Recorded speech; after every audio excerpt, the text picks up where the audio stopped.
Yo, how you doing, Mr. Barrett? Hey, what's up, brother? How's everything with you? Yo, I thought you'd be in Queens right now, man. You know what I mean? I know you come from Queens. Are you fighting? Yeah, South Jamaica Queen. No, I'm out here.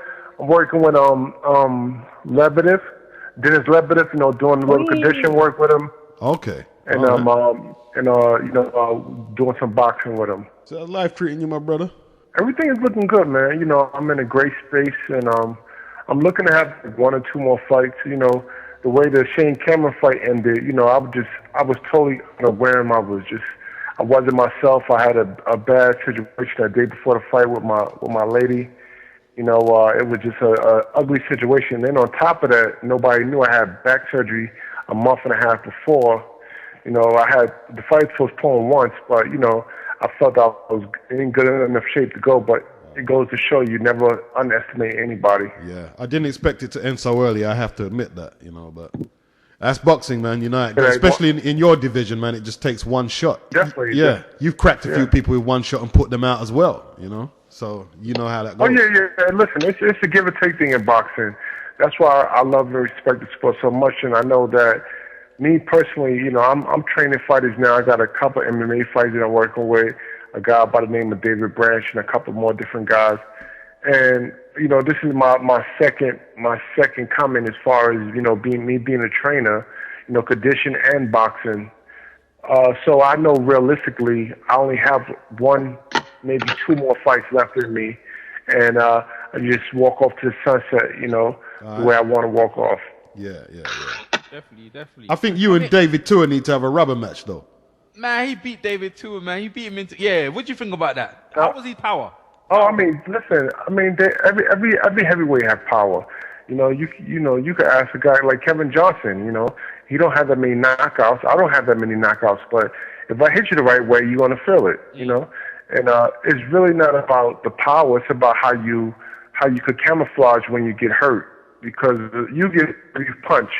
Tommy Parks, who was my trainer before he passed, he said, every punch takes a day off of your life, so value it. Okay. Mean to say that it's no such thing as a soft punch in boxing. Yeah. People always think of it as the heavy punches, but you get hit with more light punches, for a whole career, and they all add up at the end of the day, I suppose. Yes, definitely. You're right. And especially heavyweight. I want to ask, Mr. Barrett, going back to your fight with David Haye. Oh, here we go. I remember, because I remember watching that fight. I remember you came off like, I think you had, what was it? Was it 4 straight knockouts that you... Yeah, he did. I've done a bit of research that I want to ask you about. I remember ages ago you spoke on Facebook, you read Haye's biography. He's talking about how they sort of played some tricks on you at the time. Do you remember? I remember. I heard about it, but I mean, when I thought about it, his close friends playing tricks on me. I thought about the conversation. I wasn't really saying nothing anyway, revealing. I was just saying, I had a great camp. I can't wait for the fight. Just basic information that you would tell any reporter. It wasn't like I was saying, listen, I've been working on this left hook, and I'm going to surprise Haye. It wasn't that type of conversation. It was more of a, how are you feeling? But it just goes to show you the demise and how sneaky Haye is. But it also goes to show you how brilliant he is. He's a smart man inside and outside the ring, because boxing is not just about, the physical sport. It's about psychological. And I give him a lot of props for that. He had me in a space that he wanted me. He got me there. He treated me like crap. And basically, he had me emotionally out my game plan. And, it's a sweet science. It's not just in the ring, but out the ring as well. So he played the game very well. I need to ask you a question, Monty, yeah? You see in that Haye fight, there was one moment in the fight where Haye was on the floor, but it wasn't called a knockdown. Just before the fight ended, what happened? Was there a punch what actually put him down? Yeah, I mean, of course, we all know it was a punch. Well, what happened was, it was an emotional fight for me. And, I was getting dropped. I was getting back up. And basically, the fix was in. I'm in London. It was a WBC eliminator, the fight of Vitaly Klitschko. So when I hit him, I mean, he was hitting me when I was down, we was just going through the motion. It was an emotional fight for the both of us, right? So when I hit him, when I was just going through the motion, I hit him. The referee gave him 44 seconds to get up, and then when he dropped me and I was getting up, the referee called it off because, as he could see, I wasn't hurt. I was kind of dazed, but I wasn't hurt to the point where I wasn't going to finish the fight. And I just was coming on, but that's the ups and downs of boxing. You win some, you lose some. Sometimes you're on the A side, sometimes you're on the B side. You give and take. Big question: would you like a rematch? I would never get a rematch with Haye. I already exercised that right. After the David Tool fight, I couldn't get a fight with nobody. I said, damn, I should have lost the fight. And then when I lost the fight with Shane Cameron, I still can't get a fight. So it just goes to show me my time is really almost up. And basically, you just got to, when I played high school football and I went to college and, I realized I wasn't going to pursue that anymore and I started doing boxing, I realized my time was up with that, and I had just went to another phase, which was. I don't know if you follow this thing with like the WBC conventions going on right now, and I saw a picture today where they crowned Muhammad Ali the king of boxing, and as soon as I saw the picture, like I just smiled. Like what? So on the A side, as you just said, like on the plus side, what sort of like in boxing, what's made you smile in the past? Like what's some of your happiest memories? Well, I mean, there's so many moments in boxing, not even with me, just in general. It's so many I can't even think of one. But if I had to think of one, I would say for myself would be the day that I got a chance and I won my first title against Phil Jackson in '99. Okay. And I was very happy because I was accomplished and I worked hard and coming from nothing, coming from where I came from, to accomplish something like that, it meant a lot to me. Yeah. You beat Tim Ray in the next one, yeah? Yeah. It was a Tim Ray, right? It was a Tim Ray in Chicago. I was supposed to fight him before, just a warm-up fight, to stay busy, but. I beat up on him, and then I lost my first fight to Lance Whitaker, which was something like a politic thing in boxing. But like I said before, you win some, you lose some. You got to keep it moving. Yeah, against Tim Witherspoon. Which Tim Witherspoon are we talking about? Are we talking about terrible Tim? No, terrible Tim. You beat Tim. We talking about Tim Ray. We talk about Tim Ray. He's a white guy. I forgot where he's from, but I fought Tim Witherspoon on a Layla Ali. Frazier undercard as a co-feature, and I beat him as well. You beat the former heavyweight champion of the world. I fought Greg Page in '98. I beat him as well. Damn. I mean, I fought a lot of guys, believe it or not. I've been around for a minute. I've been around for 16 plus years, and I fought everybody. I seen Ratman as well. Yeah, you beat Valuev as well. You fought Valuev. You fought everyone for real. I fought Valuev. I fought Haye. I fought Klitschko. I fought James Thunder. David Tool. The David Tool is. We say that David Tool is the biggest wins on your record. Biggest win. No, absolutely not. I think it goes by what was going on around that time. I think Dominique Wynn was the biggest win on my record because of the moment. The showcase was on HBO. Yeah. He was the top 4 number of heavyweight at the time. Emmanuel Stewart, God bless his dead, had gave him the nod as the next great American champion. So beating him on that plateau took me to a whole nother level. Okay. Can I cut in there, Monty, yeah? Because I'm an old head, and I know your career, right? You might see that as your biggest win, but your Crossroads fight was against Eric Kirkland, because at the time, he had a lot of support. They were tipping him for big things, and I saw the fight on Channel 5, and you give him a good beating. That was a pivotal moment for you, man. That fight there. Well, look, one thing, that was one of my hardest fights because I was off for 2 years, and I think I fought some guy, I forgot. I fought some guy on Sugar Ray's card in L.A. and I forgot his name, but I fought him, and then I fought Kirkland because Kirkland was talking so much. He talked me into the Joe Messi fight. If he would have beat me, he would have got the Joe Messi fight. That's how I wound up getting the Joe Messi fight. But let me explain something to you about Eric Kirkland. That kid was the smallest heavyweight that I fought, and he punched the hardest. Oh, You ever heard of a guy who has heavy hands? That guy can punch.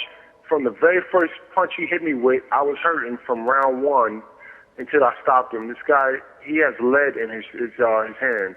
Yeah. And when I tell you, I've fought a lot of guys, David Tua, Klitschko, Haye. This guy, Eric Kirkland, have steel in his hand. I'm telling you, this guy is a heavy-handed guy. I remember that fight. So who's the toughest guy out of all these prolific heavyweights in this generation? Who's the toughest one you fought? Who's the toughest heavyweight I fought? Or the best? I would have to be. It would be between Haye. It would be between Haye and Klitschko. Wow. When I look at the, the styles, it's really about the timing, and it's also about strategic. I respect Haye because he's a smart fighter inside and outside the ring, very intelligent. I respect Klitschko because he's a very intelligent fighter too. And I've been around Klitschko for a month in Spain in training camp with him, and the guy is a horse. I thought I worked hard, but he probably, me and him could go head to head as far as hard working.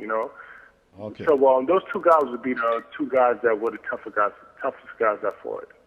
How do you see Haye's career finishing? I mean, right now he's talking about he wants to fight Batali. Do you think that fight will happen? And if it does, who do you think is going to win? I think if it happens, Haye lose. He's a businessman. You can't knock nobody who's grinding, and he's a hustler.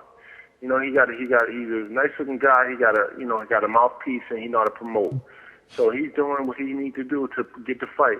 I don't think he's going to get the fight, but if he does get the fight, he's going to lose because I feel like the Klitschko's got the remedy. And we already saw what happened with Vladimir. And, Vladimir's shut him out. His brother. You think they're too big? You think they're too big for him? Is that part of it? It's not that they're big for him. It's just they smarter than he is. Because boxing is not really about size. It's about about science. It's about who's doing the homework, who's strong corners in your training camp. I mean, I think they have a great remedy for winning. Yeah. The Klitschko's. They're boring as hell, but they win. Yeah. No, they're effective though. Yeah. But the last question I've got for you is, boxing aside, what are your plans for? Because you said yourself you feel like you're coming to the end of your career. What are you looking to do outside of boxing, if you don't mind me asking? What I'm doing right now, I'm in a position. I still want to be involved in boxing. I'm talking with Golden Boy, and I do commentating on the side. But my love is, I'm in contact with HBO, and I'm in contact with Golden Boy. I'm trying to put myself in a position to get an executive or a good position where I can do more for boxing on the other side with the suit and tie on. Just the back door of boxing, what would you call it? The behind the scenes. Managerial, promotional. You mean like right? That? Exactly. I like that. Thanks, man. Thanks for telling me. All right. There's been some talk. I don't know how true it is. I heard briefly that they're looking at me to fight David Price. I mean, not David Price. What do you call it? Tyson Fury? Yeah. What you saying about that? How you feel that? That's a good fight. I thought that would be a great fight because I like the fight when I fought David Tua and we was in talks with his people, but then they, everything just broke down. But I like the fight. To be honest with you, my whole thing is this, right? Yeah. I don't mind fighting anybody, but now just being intelligent. I can't afford to lose again, and I would love to fight because I know that's a winnable fight, and I could get up for Tyson Fury. He talks a lot of junk, and he's good. Okay, and so I can get up for that. So what do you see in Tyson Fury that makes you think that it's a winnable fight? What do you see? Oh, well, you're not going to expose that to us, obviously. What do I see? No. I mean, it's just basic. It's just basic stuff. He doesn't have the experience, and he hasn't found himself yet. Okay. So this would be a good time for me to jump on him. I think he can probably be a contender down the line, but he's still. When you look at him box, he's not sure of himself yet. He hasn't found himself yet. He's still searching. So. If you look at when I fought Joe Messi, he was undefeated. I beat the crap out of him, even though they gave that was him a robbery, man. I fought Dominique Grant. He was undefeated. I beat him. I went back undefeated, beat him. So when a guy's undefeated, and especially early in his career, they're still finding their niche, their rhythm, and Fury hasn't found that rhythm yet. Yeah, I'll tell you something, man. You see, after that Joe Messi fight, the commentators were pissed. The commentators, you know what? Listen, it was one of those fights. It was a New York fight. He's from upstate New York. I'm from New York City. It was a good fight in the Garden. It could have went either way. They gave it to him. I got redeemed. HBO loved the fight so much they put me right back on a few months later against Dominic Gwynn, and then I beat him, and he was the savior of boxing of the heavyweight division. So it put me in another plateau. Yeah. Okay, if I would have beat Joe Messi, they would say, oh, Joe Messi wasn't ready, Barrett was better. But now I lost to Joe Messi, and then they put me against Gwynn, who they saying was the savior of American heavyweight boxing. And what I do to him, I annihilate him in his own hometown. Yeah. Yeah, they're for real. You know, what did you think of Kevin Johnson versus Tyson Fury? I just watched the fight just briefly on YouTube. I'm out of commission because I lost my iPad in the airport, so I'm just working on my iPhone. But I really didn't see too much. Like I said, when I was looking at the fight, I just saw like Tyson he just seemed like he just wasn't, he couldn't find himself. And Kevin wasn't really doing too much, you know. And Kevin is a very talented fighter. I know him personally, and I think he has a lot of talent. But I think that he's going through that thing with himself. I went through that same stage when you start to believe the hype, and you talk so much you forget about the fight. I think he's so caught up in his talk and everything else, and he's not thinking about the fight. And considering he took the fight on a short notice, yeah, I wouldn't have done that. Yeah, 4 weeks. He took it 4 weeks. That's how they. No, he didn't even take it on 4 weeks. I think it was like 3 weeks or 2.5 weeks. Yeah. Because we was talking to Jeff and they just got together. Jeff is thinking that they stay together longer. He reckon he can do something with Kevin, but we're seeing it. It looked like he just went into sparring mode. You know what I mean? Yeah, but he does that when he started to clam up. I mean, but I think that Kevin needs to. He's young, but he's gonna grow. He needs to really focus. Stop doing as much talking, and just start focusing on his talent. And I think a lot of guys just get caught up in, this is a big wave in boxing. You know, we come from nothing, and we don't have a financial advisor with the money and the conditions that come with the responsibility of being responsible with our finances and things like that. So it's in the attention.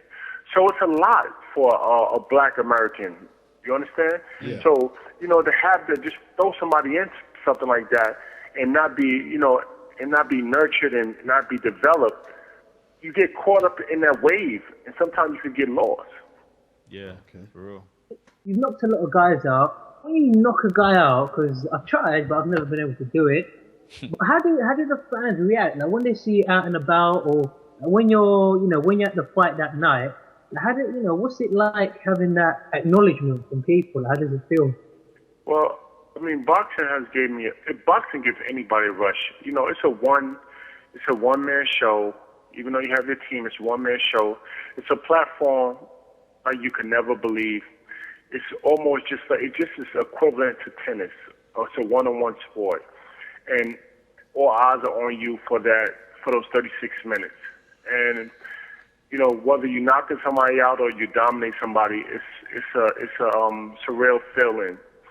Half the time I'm in there, I don't even feel anything's going on outside the ring. I feel like I'm just caught in the moment. You train so hard, you focus so much, and you just want to do so good.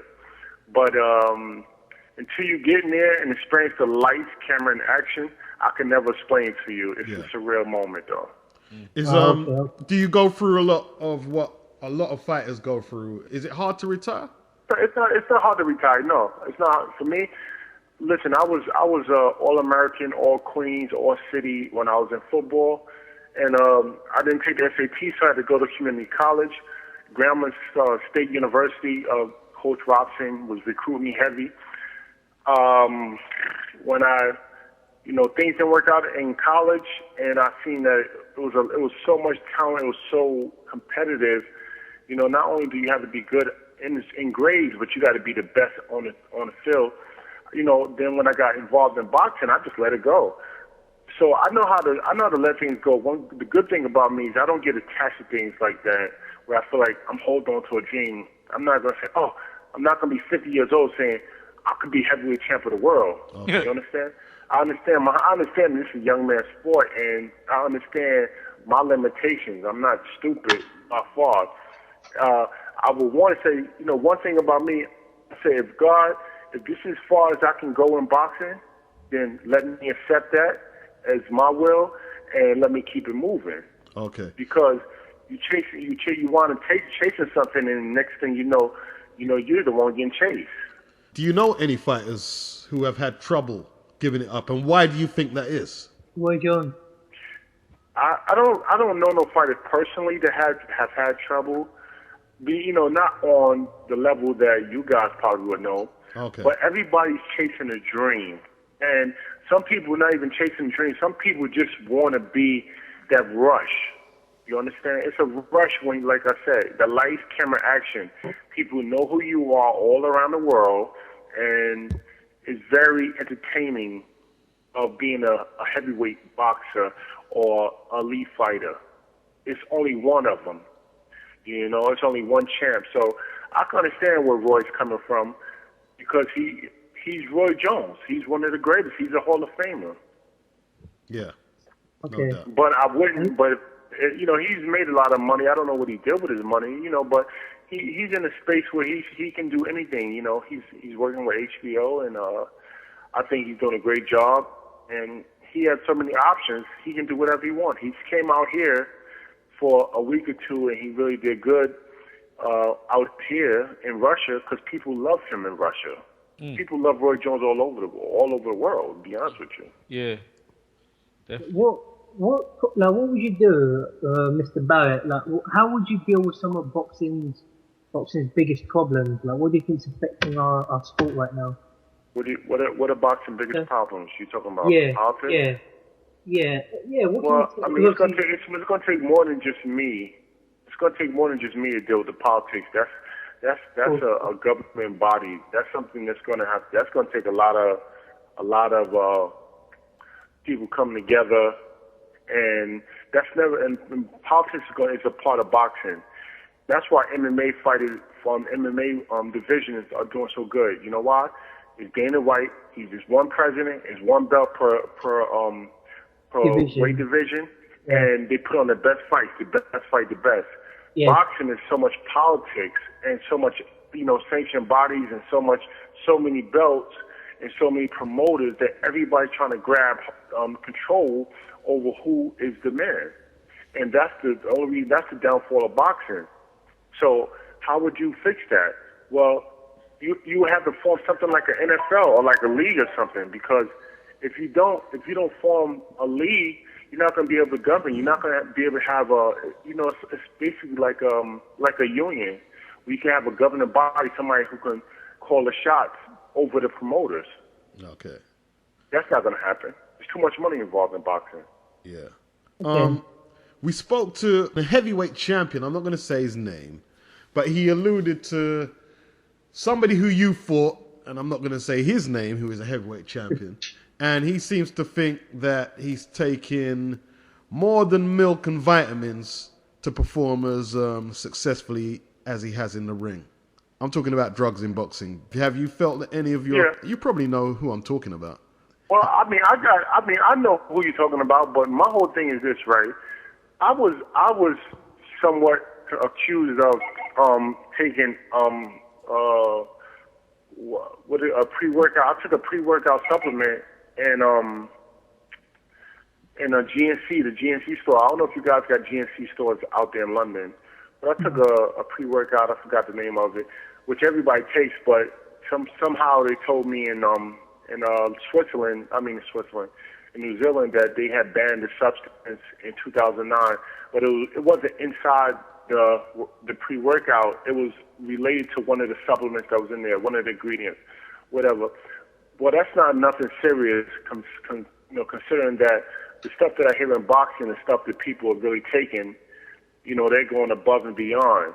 And I feel like if I got to do that, then, I'm in the wrong sport, because I feel like you just got to work hard, and you got to, you have to just apply yourself, and I think that the best results come out of it. It's a lot of people, believe it or not, a lot of people in boxing that are taking more than just supplements. I know that, you know that. We can't govern that. We can't control that because it's a cycle, and people are smart. And you know, the money that's in boxing, you know, the big money that's in boxing, people have it to hide and to maneuver and to get around.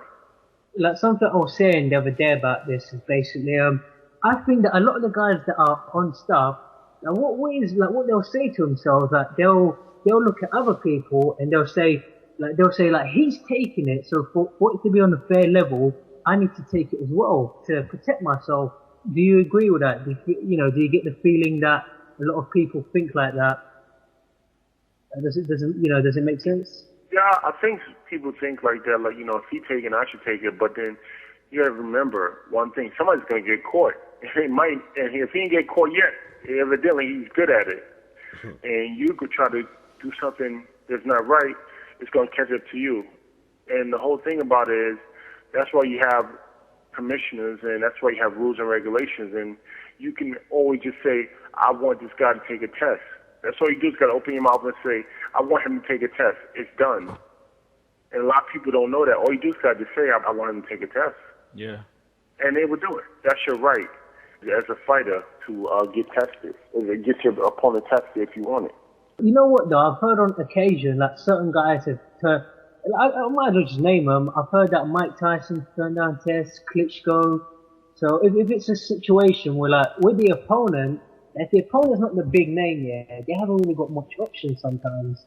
You know, I think that's another one of the problems in boxing where, like, one guy will have so much sort of fame and money on his side, you can't really debate with him. It's either you take the fight or you lose out. You know? There's so many vitamins, supplements, and medicine. You don't have to take steroids to play equal, to be honest with you. All you do is got to live right. You got to eat right. You got to rest right. You got to have a clear mind. That's the first thing. And you got to take supplements. But it's so much medicine and supplements out there, and so many other ways to get around becoming victorious that you don't have to stoop to another person's level to get on their level. You get what I'm saying? Yeah. So, you know, all you do is if you go into a vitamin store, if you want to really get technical about it, just go do your own research, and you'll find something in there that works for you to give you the extra boost, an extra kick, and you run with it. Yeah. You try different things. On a more positive note, like instead of all this stuff about drugs, you take someone like yourself, you're a heavyweight. I mean, what is it about a guy that, you know, because pretty much like everyone trains and does everything, but what is it that sets out the great fighters in your opinion? Like when you take the Arleys and you take someone like Mike Tyson, heavyweight champion at 20, you take guys like Ray Robinson and so on. What do you think it is that sets those guys apart and makes them so much better than the rest, you know? Well, what sets those guys apart is the era. Everybody has their own era. If you know, Ali had his era, Joe Louis had his era, Sugar Ray Robinson had his era, Sugar Ray Leonard had his era. All the great fighters have eras. If you look, Muhammad Ali, he had Larry Holmes in his shadow. Mike Tyson had Evander Holyfield and Rick Bowe in his shadow. You know, everybody has an era. That doesn't mean that other fighters aren't good. It just means that was his era. And if somebody to come along every once in a while, that's a Mike Tyson, that's a Muhammad Ali, it's their era, it's their time. Floyd Mayweather, it's his era.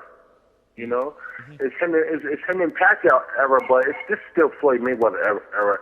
He still owns this era, and I just think it's just how a person is breeded, how they're brought up, you know, just their mindset and just their, you know, God put people on this earth to do certain things, you know, and He gives everybody assignments, and I think He give you an assignment. It's nothing you can do to get rid of it. You know, you're born with it. Everybody has a talent. I think everybody's gifted and born with something.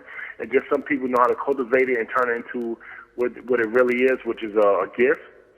And some people let it go to waste. Yeah. And I think it's about having an era. No doubt. Standing for something. My last question, I'll stop now. As an American, how did you feel, because I was so sure it was going to happen. How did you feel when Barack Obama got elected for the second time? You know, did you follow the whole thing? You know. It's a great feeling knowing how far we've come. I was happy when the Barclays Arena went up. You know, I was saying, damn. You know, you look at Jay-Z. This guy come from where I come from. You know, I can relate to him more than I can relate to Barack. I'm happy we have a black president. It's not just that. It's just the stuff that he's doing that our country needs, and you know, and just the allies he's making. And I think a lot of other countries are happy about that as well. You know, he's an easy guy to get along with. He's not a vet. He doesn't have experience in the military, but he's very smart and he's very cagey. And it goes to show you with hard work and determination, and with a good woman by your side, anything is possible. You know, and you look at him and you say, you know what, my kids and other kids could say, you know what, I can aspire to be the president one day because some man of my ancestors was president, and that's something that's lifting for black people. Yeah. Okay. And you know, when you look at Jay-Z, he has a documentary on YouTube. It's about the Barclays, and it's such a movement that it made me feel so overwhelmed. Like, wow, you know, this is a guy who come from nothing to forget about what he's worth. Just the movement alone that he made history. That whole movement at the end of the documentary is about the Brooklyn Dodgers, about Jackie Robinson. That same spot where they had the Barclays was supposed to be where the Dodgers arena was supposed to be, the original arena. And just to say that, you know, when you're blessed and when you have your mind put to the test, you can overcome any obstacle. And if you know how to cultivate and you know how to harness your gift that God gave you, you can do anything that you want to do. Anything in the world that you want to do, but you have to believe in yourself, and you got to have that power behind you. You have to have that force behind you. It's called the machine. Some people call it different. I call it the machine. When you got that machine behind you, nothing's going to stop you. Yeah. That's cool, Okay. man. Thanks So for telling me that. let us know anything else that you want to add to the interview before we leave out. Is there anything else you need to inform the public about? No, everything is good, man. Listen, I'm happy you guys called. I'm always happy to do an interview and you know, keep my name out there and let people know I love boxing. It's not just a big competitive part. I just love boxing in general, all over the world. And I'm very happy to be a part of this sport.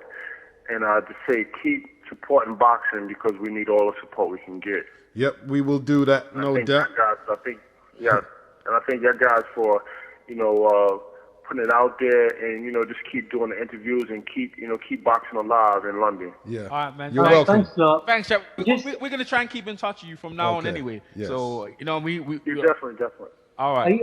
Are you on Twitter, Mr. All right. Darren? I'll Facebook my information to you guys, so you know when I get to New York, if y'all want to touch me up, we can touch me up. All right, man. All right. You take a lot, care, man. man. All right, man. Thank take you. care, bro. Peace. All right, bro. Bye-bye. All right, bye. Take care.